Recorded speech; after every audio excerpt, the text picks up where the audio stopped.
자, 여러분. 지금 우리 눈앞에서 벌어지고 있는 일을 믿으시겠습니까? 2026년 1월 30일.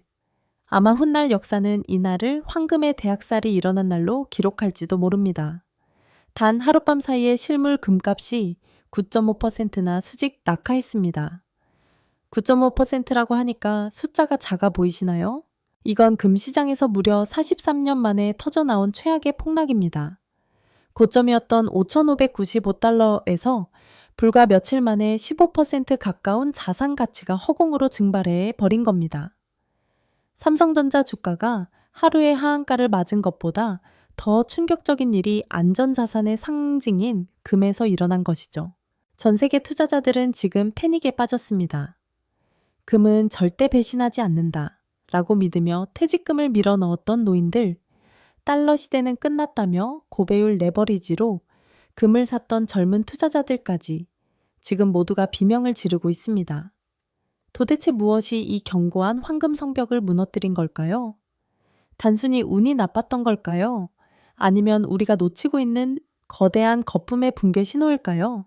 오늘 머니워치에서는 이 잔혹한 폭락의 이면을 파헤치고 1974년의 역사적 평행 이론을 통해 우리가 이 위기 속에서 찾아야 할 기회가 무엇인지 아주 깊숙이 들여다보겠습니다. 지금부터 시작합니다. 끝까지 집중해 주세요. 이 흐름을 놓치면 여러분의 자산은 다음 파도에 휩쓸려 나갈지도 모릅니다. 여러분, 산꼭대기에서 던진 작은 눈덩이가 산 아래에 도착할 때쯤이면 집채만한 크기가 되어 모든 것을 집어삼키는 장면을 상상해 보세요. 이번 금값 폭락이 바로 그랬습니다. 사실 이번 폭락 이전에 금값은 마치 미친 듯이 질주하는 경주마 같았습니다. 이른바 포물선형 상승, 패러볼릭 상승이라고 하죠. 차트가 완만한 곡선이 아니라 수직으로 서기 시작하면 그때는 이미 경고등이 켜진 겁니다. 하지만 탐욕에 눈이 먼 시장은 그 경고를 무시했습니다. 지금 안 사면 평생 기회가 없다 하는 포모 심리가 시장을 지배했죠. 특히 이번에 가장 처참하게 무너진 사람들은 이른바 겁먹은 손들, 위크 핸즈입니다. 금값이 계속 오르니 뒤늦게 빚을 내서 들어온 개인 투자자들, 그리고 수익을 극대화하겠다고 20배, 50배의 레버리지를 쓴 사람들이 이번 하락의 첫 번째 희생양이 되었습니다. 금값이 살짝 흔들리자마자 이들의 담보가 부족해졌고 거래소는 강제로 이들의 물량을 시장에 던져버렸습니다. 이걸 마진콜이라고 하죠. 이 강제 매도 물량이 쏟아지니 가격은 더 떨어지고 또 다른 사람의 마진콜을 부르는 지옥의 연쇄 반응이 일어난 겁니다. 마치 도미노 수만 개가 동시에 쓰러지는 것과 같았습니다. 그런데 말이죠. 이런 기술적인 이유 말고도 이 폭락의 방화 세례를 당긴 결정적인 인물들이 있습니다. 바로 정치와 경제의 거물들이죠. 시작은 도널드 트럼프 대통령의 한마디였습니다. 나는 달러 약세가 좋다고 생각한다. 그게 미국 수출에 훨씬 유리하니까. 이 한마디가 시장에 던져진 폭탄이 되었습니다. 대통령이 대놓고 달러 가치를 낮추겠다고 하니 시장은 혼란에 빠졌고 국채 금리가 미친 듯이 요동치기 시작했습니다. 경제라는 거대한 욕조에 뜨거운 물이 가득 차서 넘치기 직전인데 주인이라는 사람이 찬물을 붓기는커녕 불을 더 지피겠다고 선언한 꼴이었죠.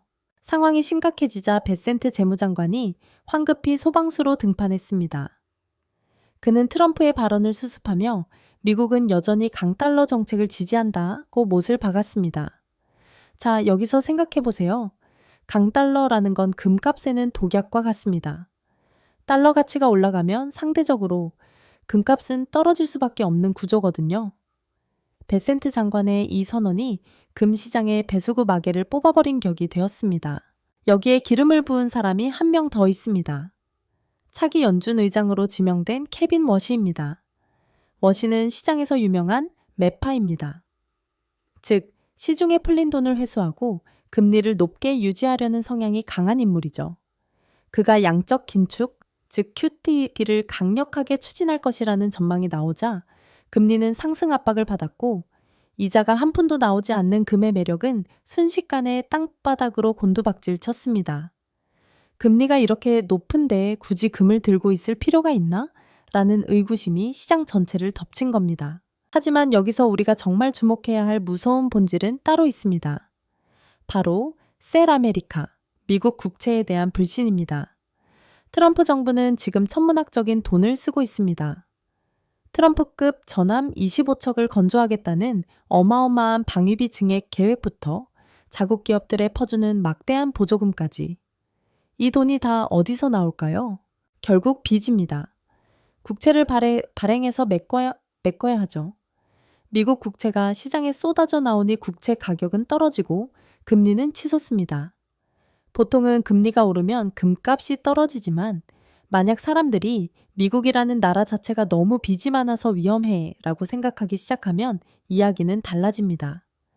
지금의 금값 폭락은 일시적인 현상일 뿐 장기적으로는 이 거대한 부채가 결국 금의 가치를 다시 끌어올리는 연료가 될 것이라는 분석이 나오는 이유입니다. 자, 여기서 우리는 역사 속에서 답을 찾아야 합니다. 역사는 반복되지 않지만 그 운율은 일치한다는 말이 있죠. 지금의 상황과 소름 끼치도록 닮은 때가 있었습니다. 바로 1974년입니다. 당시에도 금값은 미친 듯이 올랐습니다.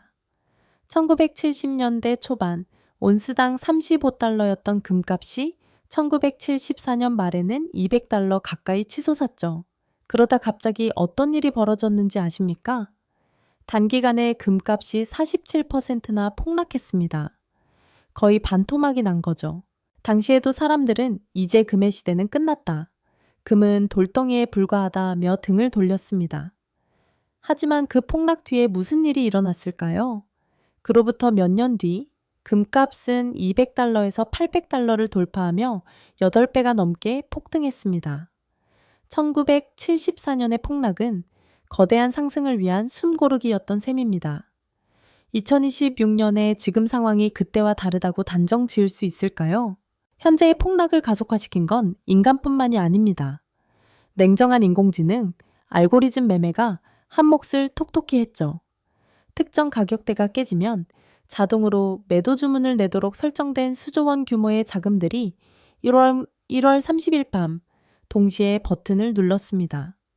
인간의 감정이 배제된 기계적인 매도가 쏟아지니 실제 금의 가치가 하락한 것보다 훨씬 더 과격하고 무자비한 폭락이 연출된 겁니다. 이건 시장의 펀더멘털이 무너진 게 아니라 기술적인 시스템이 붕괴한 것에 가깝습니다. 그렇다면 앞으로 어떻게 될까요? 내일부터 당장 금값이 다시 수직으로 오를까요? 냉정하게 말씀드리면 그건 어렵습니다. 한번 크게 다친 시장의 심리는 치유되는 데 시간이 필요합니다. 부재와 반등보다는 바닥을 다지는 시간이 필요한 우자형 회복 가능성이 높습니다. 공포에 질려 던져진 물량들을 누군가가 조용히 받아내고 다시 에너지를 응축하는 시간이 필요하거든요. 하지만 기억하세요. 전 세계 중앙은행들은 여전히 금을 사들이고 있습니다. 중국, 러시아, 인도 같은 나라들은 달러의 지배력에서 벗어나기 위해 금이라는 안전장치를 계속해서 확보하고 있죠. 미국 정부의 빚은 줄어들 기미가 보이지 않고 지정학적 위기는 여전히 전 세계를 긴장시키고 있습니다. 오늘의 결론입니다. 1월 30일의 폭락은 분명 고통스럽습니다. 하지만 이건 시장의 생태계가 정화되는 과정이기도 합니다. 거품을 물고 들어왔던 투기 자금들이 씻겨 내려가고 진정한 가치를 알아보는 투자자들만이 살아남는 순간이죠. 1974년의 폭락을 견뎌낸 사람들이 8배의 수익을 누렸듯 지금의 조정을 누군가는 평생에 한 번 올까 말까 한 황금 같은 매수 기회로 거울을 보고 있을지 모릅니다. 경제라는 거대한 바다에서 파도는 언제나 칩니다.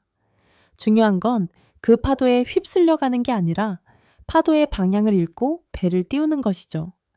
지금 금값의 하락은 끝이 아니라 새로운 이야기의 서막일 수 있습니다. 여러분은 이 폭락을 보며 공포를 느끼십니까?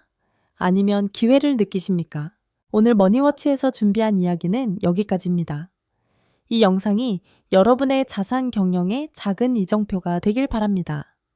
자, 그럼 우리는 다음 시간에 더 흥미롭고 돈이 되는 이야기로 돌아오겠습니다. 내용이 유익하셨다면 구독과 좋아요 부탁드리고요. 여러분의 생각은 어떤지 댓글로 남겨주세요. 시청해주셔서 감사합니다.